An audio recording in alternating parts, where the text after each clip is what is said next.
ಈ ಮೂರ್ತಿ ಯಾರ್ದಂತ ಯಾರಿಗೆ ಗೊತ್ತೈತಿ ಕಮೆಂಟ್ ಮಾಡಿರಿ. ಮಧ್ಯಪ್ರದೇಶದಿಂದ 27ನೇ ದಿನದ ಭಾರತ ದರ್ಶನಕ್ಕೆ ನಿಮಗೆಲ್ಲ ಸುಸ್ವಾಗತ. ಮುಂಜಾನೆ ನಿತ್ಯ ಕರ್ಮ ಎಲ್ಲ ಮುಗಿಸಿದ್ವಿ. ನಮ್ಮ ರೂಮ್ ಸಮೀಪ ಇರುವ ಶರ್ಮಾ ಚಾಟ್ ಭಂಡಾರಕ್ಕೆ ಹೋಗಿ ಪೋಹಾ ತಿಂದ್ವಿ. ಅದು ಬರೀ 15 ರೂಪಾಯಿಗೆ. ಇಲ್ಲಿಂದ ಮುಂದೆ ನಾವು ಓಂಕಾರೇಶ್ವರ್ ಹೋಗಬೇಕಾಗಿತ್ತು. ಸಮೀಪ ಇರುವ ಬಸ್ ಸ್ಟ್ಯಾಂಡಿಗೆ ಹೋದ್ವಿ. ಹಾಂ, ಇನ್ನೊಂದು ಹೇಳ್ತೀನಿ ಕೇಳ್ರಿ. ಮಧ್ಯಪ್ರದೇಶದೊಳಗೆ ಗೌರ್ಮೆಂಟ್ ಬಸ್ ಇಲ್ಲ, ಎಲ್ಲ ಪ್ರೈವೇಟ್ ಬಸ್ಸಸ್.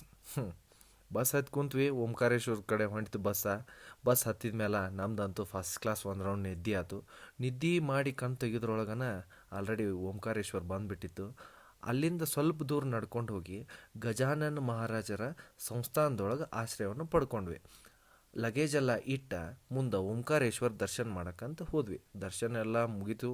ಮುಗಿದಾದ್ಮೇಲೆ ಬೆಟ್ಟದ ಮೇಲೆ ಇರುವ ಶಂಕರಾಚಾರ್ಯರ ಮೂರ್ತಿ ನೋಡಿ ಅಲ್ಲೇ ಸೂರ್ಯಾಸ್ತವನ್ನು ಮುಗಿಸಿ ವಾಪಸ್ ಸಂಸ್ಥಾನಕ್ಕೆ ಬಂದ ಊಟ ಮಾಡಿ ಮಲ್ಕೊಂಡ್ವಿ.